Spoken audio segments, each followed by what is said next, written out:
মোবাইলের net on কিন্তু হোয়াটসঅ্যাপের নেট অফ, ঠিক আছে? এরকম সিচুয়েশন যদি করতে চাও, মানে এরকম সিচুয়েশন সবার লাইফে হয় দেখো, অনেক সময় অনেক কেউ বিরক্তিকর এস এম এস করে, ঠিক আছে? এস এম এসের রিপ্লাই দেওয়ার ইচ্ছা হয় না, সিন করানোর ইচ্ছা হয় না।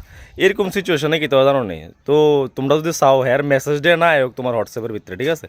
তো এরকম করোনার লেগে আমি একটা ভিডিও দিছি, ভিডিওটা দেখে সেটা এরকম করতে পারো। মানে মোবাইল তুমি ইউজ করতে পারবো কন্টিনিউ, ইউটিউব, ইনস্টাগ্রাম, ফেসবুক সব কিছু ইউজ করো, কিন্তু হোয়াটসঅ্যাপে যদি এস এম এস আয়ে, হোয়াটসঅ্যাপের এস এম এসের যদি তোমার রেসপন্স করানোর ইচ্ছা না হয়, সিন করানোর ইচ্ছা না হয়, তাহলে তুমি যদি চাও হ্যাঁ এস এম এসটা তোমার হোয়াটসঅ্যাপে না আয়োক, ঠিক আছে? হোয়াটসঅ্যাপ পুরো ডাইরেক্টলি ব্লকের মতো দেওয়া যাবো, কিন্তু ব্লকও না। এরকম সিচুয়েশনে আমি একটা ভিডিও দিছি, ভিডিওটা দেখলেও কেমনে কিতা করানো লাগে।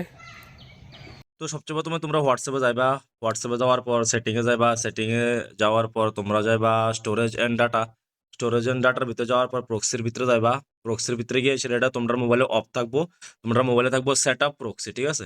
তো প্রক্সি সেট আপে গিয়ে সেটা অন করবা, অন করে সেটা বাস এখানে যাইবা, যাই সেটা প্রক্সি অ্যাড্রেসের ভিতরে 1.1.1.1 দিয়ে সেটা ওকে করে দিবা, করে দিলে অটোমেটিকলি মোবাইল তোমার হোয়াটসঅ্যাপে অফ দেবো, মানে অন্যরা যখন তোমার হোয়াটসঅ্যাপে এস এম এস করবো তখন দেখাইবো যে তোমার হোয়াটসঅ্যাপের ভিতরে তুমি অফলাইন, তোমার মেসেজ ঢুকতো না হোয়াটসঅ্যাপের ভিতরে আইসিরা।